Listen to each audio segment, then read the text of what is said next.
नीतेश राणे जी, जिन्होंने बयान दिया, खुद हमारे साथ इस वक्त फोन लाइन पर जुड़ गए। नीतेश राणे जी, पहले तो आपका बहुत बहुत स्वागत है। आपने बयान यहां पर दिया कि किसी भी तरीके से मदरसों को अब बंद कर देना चाहिए। कैसे वाकिफ रखते हैं आप अपनी इस बात को लेकर? क्योंकि जो मौलाना अभी हमारे साथ जुड़े भी, उनका यह कहना है कि हदीस की पढ़ाई तो होनी चाहिए, धर्म की पढ़ाई तो होनी चाहिए।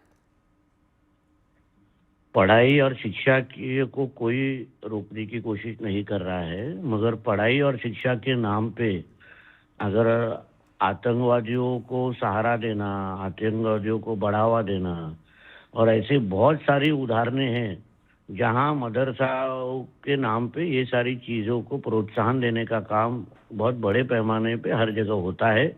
बहुत बड़े बड़े कार्रवाई हुई है जहां मदरसा के अंदर वेपन्स भी मिले हैं और अलग अलग चीज़ें की कार्रवाई हुई है इन्वेस्टिगेशन एजेंसीज के माध्यम से। और इसलिए ये मदरसों का वापर अगर शिक्षा के नाम पे अगर आतंकवादियों को अगर प्रोत्साहन देने का काम तो होता होगा, तो इस सब की चीज़ के बारे में जैसे आसाम में भूमिका ली गई है और अलग अलग राज्यों में अभी भूमिका ले रहे, बाहर के देशों में भूमिका मदरसों के बारे में लिया गया है, वैसे ही महाराष्ट्र में लेना चाहिए। ऐसी भूमिका मैंने सामने लाई है। जी नीतेश राणे जी, अभी हाल ही में आपने देखा होगा उत्तराखंड में किस तरीके से जो मदरसा बोर्ड था उसको खत्म कर दिया गया। तो ऐसी कोई कार्रवाई क्या आपकी ओर से महाराष्ट्र में, क्योंकि आप मंत्री भी यहाँ पर हैं, कोई कार्रवाई की जा रही है आपकी सरकार की ओर से? कोई एक्शन प्लान तैयार किया गया है? देखिए, हमारे यहाँ भी कुछ महीनों पहले ही एक बुल्ढाना नाम का जिला है हमारे महाराष्ट्र में, वहाँ भी इस तरीके के मदरसा में अलग अलग टेररिस्ट एक्टिविटीज करने वाले लोगों के बारे में मालूमात मिलने के बाद कार्रवाई भी हुई है, वो मदरसा बंद भी किया गया है। तो इसलिए हम अभी सरकार में है, हिंदुत्ववादी सोच की सरकार महाराष्ट्र में है, इसलिए जल्द ही इसके बारे में भूमिका ली जाएगी। नीतेश राणे जी, ये भी मैं आपसे समझना चाहूंगी, जो आप आधार यहां पर बता रहे हैं कि कुछ मदरसों में ऐसी ऐसी बातें निकलकर सामने आई हैं, वेपन्स भी वहां से मिले हैं, तो क्या एक दो मदरसा ही बंद होंगे जिन पर ये एक्शन होगा, या फिर सारे ही मदरसे खत्म कर दिए जाएंगे? देखिए, मेरा भूमिका इतना ही है, हम जिस हिंदू राष्ट्र में रहते हैं वहाँ डॉक्टर बाबा साहब अम्बेडकर का संविधान हम मानते हैं, हम यहाँ शरिया कानून मानते नहीं हैं। जी। तो यहाँ अगर आप महाराष्ट्र में मदरसा आप रखते हैं तो वहाँ ना आप मराठी सिखाते हो, ना कुछ संविधान के माध्यम से आपका कुछ होता है। अभी कल जो वीडियो के आधार पे मैंने ये स्टेटमेंट दिया, वहाँ मदरसा में छोटे बच्चों को मारा जा रहा था। तो मेरा ऐसे भूमिका है कि सारे मदरसों के इस बारे में उनका चेकिंग होके उस बारे में सभी मदरसों के बारे में अभी भूमिका लेने का वक्त आ गया है।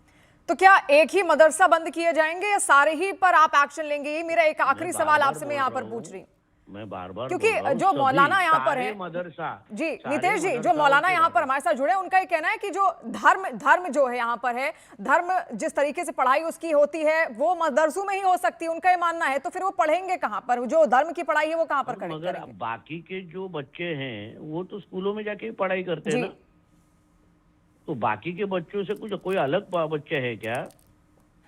तो हम तो कोई ऐसा हिंदू समाज से तो कोई बोलता नहीं है कि सिर्फ भगवत गीता सिखाने के लिए सिर्फ आप अलग स्कूल बनाइए। ऐसा तो कोई मांग अभी तक किसी ने करते हुए देखी नहीं है। तो फिर ये अलग नियम कानून क्यों चाहिए? हम एक ही देश में रहते हैं, एक ही संविधान मानते हैं, फिर एक ही देश में रहते हुए दो तरीके के कानून क्यों चाहिए?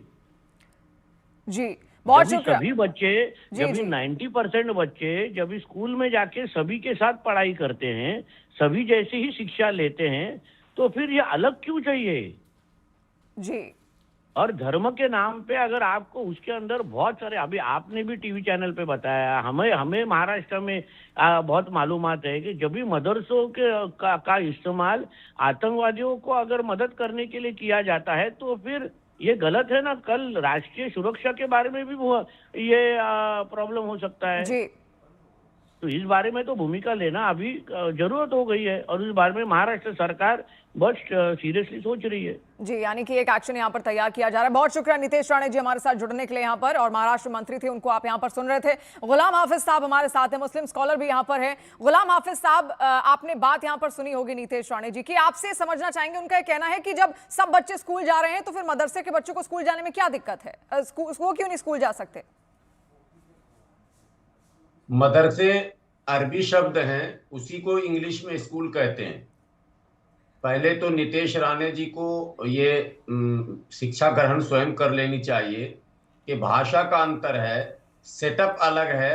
चूंकि प्रचलित शब्द ये हो गया, मदरसा बोलते ही मन में ये बात समझ में आ जाती है, अच्छा मदरसा मीन्स वो मदरसा जहां मुल्ला लोग पढ़ते हैं। तो उसके विषय में भी एक बात बता दूं, देश के प्रथम राष्ट्रपति राजेंद्र बाबू मदरसे से पढ़े हुए थे।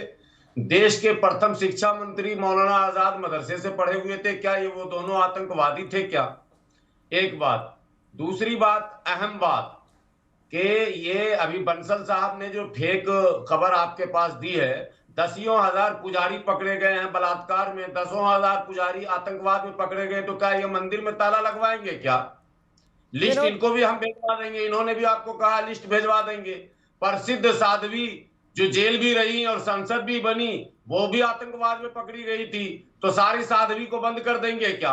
अरे ये तो अपवाद है। जो विनोद बंसल जी पदाधिकारी अभी बैठे हैं, उन्होंने एक बात कही है कि कानून, जवाब ले लेते हैं गुलाम हाफिज साहब। अब हाँ, की नजर में ये बनौब जो है ना जी, जो साजिश के तहत गिरफ्तार किए गए, उनका तो नाम ले रहे हैं, लेकिन इनको नहीं पता कि प्रयागराज और कानपुर के दंगों में कितने मदरसों की संलिप्तता थी। मुझे बताइए, बिहार के मोतिहारी के मदरसे में कौन पकड़ा गया था? जम्मू के मदरसे की बात हो, असम के 3 मदरसों की बात हो, या 19 साल के इमानुल हक जो है ना देवबंद, गुलाम हाफिज साहब जवाब देने दीजिए। आप विनोद जी को फिर आप दीजिएगा, फिर दीजिएगा आप जवाब, फिर दीजिएगा। पहले विनोद जी को सुन लेते हैं एक बार, फिर आप दीजिएगा हाफिज साहब, फिर आप भी दीजिएगा। विनोद जी बोलिए। देखिए, मैं ये कह रहा हूँ कि ये गुलाम साहब को बता दो कि आखिरकार ये जो मदरसों की एक वन ऑफ की बात नहीं है। प्रयागराज और कानपुर के दंगों में कितने मदरसों की संलिप्तता थी, कोई छुपी हुई है क्या? बिहार के मोतिहारी के मदरसे में कौन पकड़े गए थे? आप मुझे बताइए। जम्मू के मदरसे की बात हो, असम के 3 मदरसों की बात हो, 2018 में हरकतुल हर्ब इस्लाम की 13 संदिग्ध आतंकियों को पकड़ा गया, या 9 मार्च 2019 में आतंकी शहजाद तेली और आकिब मलिक को कहां से पकड़ा गया? आप मुझे बताइए। 5 दिसंबर 2020 को अब्दुल दानिश को जो है दिल्ली के कौन से मदरसे से पकड़ा गया था? मार्च 2022 में 19 साल के इमानुल हक को देवबंद हॉस्टल में से पकड़ा गया था ना, देवबंद को मदरसा से। 2019 में शेरकोट मदरसा से जो बिजनौर जो हथियार बारूद मिला था, वो क्या हो रहा था? आप मुझे बताइए ना। एक नहीं है ये तो पूरी एक कहानी है, पूरी एक लंबी स्टोरी है। आप मुझे बताइए, गौतम और गिना दूंगा आपको। और एक इतना ही नहीं है कि सिर्फ मदरसे आतंकवाद के केंद्र है, मदरसे। गुलाम हाफिज साहब आपके पास आऊंगी। मौलाना साजिद रशीदी जिसे भी मैं सवाल यहाँ पर है, देखिए मौलाना साजिद रशीदी जी, आपने सुना होगा विनोद बंसल को यहाँ पर। इसके अलावा हाँ, एक बार मेरा सवाल सुन लीजिए मौलाना साहब, मेरा सवाल एक पूरा सवाल मैं कर लूं। ये तो आपने विनोद बंसल, उनका तो आप जवाब देंगे ही देंगे, वो मैं जानती हूं। इसके अलावा मेरा जो सवाल है, क्या वहां पर धर्म की तालीम दी जाती है? बहुत बढ़िया, हर किसी को देना चाहिए अपने अपने धर्म के हिसाब से अपनी तालीम बिल्कुल अपने बच्चों तक पहुंचानी चाहिए। उनको पता होना चाहिए उनका धर्म क्या है और क्या कहता है, उसका मतलब, सही मतलब। इसके अलावा क्या, उसके अलावा जो साइंटिफिक पढ़ाई वहां पर होती है, क्या गणित और साइंस की जो अलग अलग किताबें हैं वो भी क्या वहां पर पढ़ाई जाती है? क्योंकि मैंने कभी नहीं देखा किसी मदरसे में लैपटॉप या फिर कंप्यूटर पे बैठा हुआ मैंने कोई बच्चा वहां पर पढ़ता हुआ, उसको चलाता हुआ कभी कोई सीखा है क्या? ये तालीम भी वहां पर दी जाती है? क्योंकि इसी को लेकर बहस भी थी कि ये चीजें वहां नहीं सिखाई जाती हैं। देखिए, एक चीज समझ लीजिए, मदरसे में जो पढ़ने वाले बच्चे हैं वो सिर्फ 4% है, ये सरकारी आंकड़ा है जी। और वो 4% हमारी जरूरत है, क्योंकि हमें इमाम भी चाहिए, हमें कुरान पढ़ाने वाला चाहिए, हदीस पढ़ाने वाला चाहिए, वो हमारी जरूरत है और ये संविधान हमें इजाजत देता है। दूसरी बात, ये जो आपने कहा ना कि लैपटॉप लेने वाला, मैं भी लैपटॉप चलाता हूं, मदरसे से पढ़ के आया हूं। हजारों लाखों बच्चे हैं, सैकड़ों बच्चे हैं जो सरकारी जोम में हैं। ऐसा मत कहिए कि मैंने कहीं नहीं देखा कि मदरसे का बच्चा लैपटॉप चलाता हो, ये सवाल ही आप लोगों को गलत होते। दूसरी बात, ये जो विश्व हिंदू परिषद के बैठे हैं विनोद बंसल, देखिए आतंकवाद का मतलब है दहशत फैलाना। विश्व हिंदू परिषद और बजरंग दल जो दहशत फैला रहा है जो आज देश में नफरत के नाम पे, ये भी आतंकवादी संगठन है, इन पर भी बैन लगना चाहिए। दहशतगर्दी का कोई अलग से रूप नहीं होता, दहशतगर्दी का मतलब ही होता है देश में दहशत फैलाना, और ये दहशत फैला रहे हैं तो इन पर आप दहशत की बात कर रहे हैं। कल ही एक वीडियो मौलाना साजिद रशीदी, एक मिनट, कल ही एक वीडियो सामने आया जहां पर एक बच्चे को खुद यहां पर मदरसे के अंदर ही बहुत बुरी तरीके से पीटा गया। वो तालीम लेने वहां पर गया था, इतनी बुरी तरीके से छड़ी से उसकी पिटाई हो रही थी। अगर आपने वीडियो वहां पर देखा हो, कल हमने वो खबर चलाई भी है। उसके बाद से ही सवाल उठ रहे हैं कि आखिर इस तरीके से बच्चों को क्यों प्रताड़ित किया जा रहा है? जब वो शिक्षा के क्षेत्र में वहां पर वो आगे बढ़ना चाहते हैं, वो पढ़ना चाहते हैं, तो उनको मार मार के इस तरीके से पढ़ाई करवाई जाएगी? ये कोई तरीका होता है? सुनिए, देखिए ये बिल्कुल गलत है, मैं इसकी निंदा करता हूं। और ये सिर्फ मदरसे में नहीं पकड़ा गया, बहुत सारे स्कूल में पकड़े गए। जिसमें टीचरों ने लातों से, घूसों से बच्चों को मारा है, धूम में खड़ा तुरंत किया है, एक्शन होता है, बच्चे कार्रवाई बेहोश सारी हो होती गए है, हैं। बकायदा स्कूल्स बहुत के सारे लिए एक स्कूल में पूरे पकड़े गए नॉर्म्स हैं। तैयार किए गए हैं। लेकिन स्कूल की गलत है। पढ़ाइयों के लिए नॉर्म्स से आप बच्चों पर हाथ नहीं उठा सकते, आप बच्चे को डांट मैं- डपट नहीं सकते। पूरे एक्शन भी हुए हैं, जो बच्चों पर एक्शन, अरे उनके पेरेंट्स वहां शिवानी, पर तो पहुंचे हैं और पुलिस तुम्हारे इन्वेस्टिगेशन साथ हुई है इन दिक्कत क्या सारे है? केसेस को लेकर। तुम्हारे साथ दिक्कत क्या है कि अगर सच बात बोल दो तो उसको काउंटर करने के लिए झूठ तो बात ले आप आते हो। क्या काउंटर मैं नहीं ये कह रहा हूँ, करते? मेरे साथ दिक्कत ये की बात गलत नहीं है। कीजिए। आपसे जितना सवाल मैं पूछे ये मेरे कह रहा ऊपर हूँ मत कि आया ये कीजिए। गलत है। मौलाना साजिद रशीदी, मैं आपको अरे पहले भी सुनो बोल ना। चुकी हूँ, अभी भी बोल रही हूँ, मेरे ऊपर मत आया कीजिए। बिल्कुल डिबेट करने हैं, डिबेट कीजिए, बस काम खत्म। मैं भी तुम्हारे डिबेट ऊपर आपसे कहा सवाल रहा हूँ, मैं पूछी, तो बात का तुम्हारे जवाब नहीं। दे रहा पहले हूँ। तो आप क्या करके, मैं आपसे आप अल्फाज करके बोल इस्तेमाल रही हूँ करते ना, हो अभी यार? मुझसे आप करके बोलिए, तमीज में, थोड़ा बोलने का तमीज तुम्हें में। पता नहीं है, क्या यही बोलना है, है क्या नहीं मौलाना बोलना है है। आप। आपने क्या मैं तालीम बात सीखी? कर फिर रहा तो हूँ। मैं सवाल करूंगी ना मैं आपसे, सिर्फ बात क्या कर रहा हूँ, तालीम? बात सुनिए। तेरी नहीं, औकात में तमीज रह के में। बात सुनिए। मौलाना आप साजिद एंकर हैं, रशीदी, एंकर तमीज रहिए। में। एंकर हूँ, तमीज में बात कीजिए।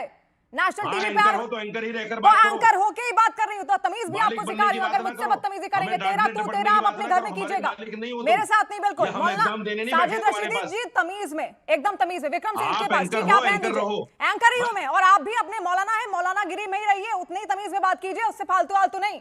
विक्रम सिंह जी, आप बताइए, क्योंकि उत्तर प्रदेश में हमने देखा है बहुत सारे मदरसे यहां पर रहे हैं और बहुत सारी कार्रवाइयां भी हुई हैं अवैध मदरसों को लेकर। वहां पर जो फंडिंग लगातार आ रही थी, जो विदेशों से लगातार इकट्ठित यहां पर हो रही थी, आपको क्या लगता है, क्या वाकई वहां पर आतंकवाद की पढ़ाई कराई जा रही, जैसा कि लगातार यहां पर कई सारे आरोप भी यहां लग रहे हैं? क्या उन पर उचित कार्रवाई होनी चाहिए? क्या आपको लगता है कि सारे बच्चे अगर स्कूल जा रहे हैं तो मदरसों में पढ़ाई की क्या जरूरत है? मदरसों में, घर में आप तालीम दे दीजिए धर्म की, और स्कूल आकर आप साइंटिफिक पढ़ाई कर लीजिए।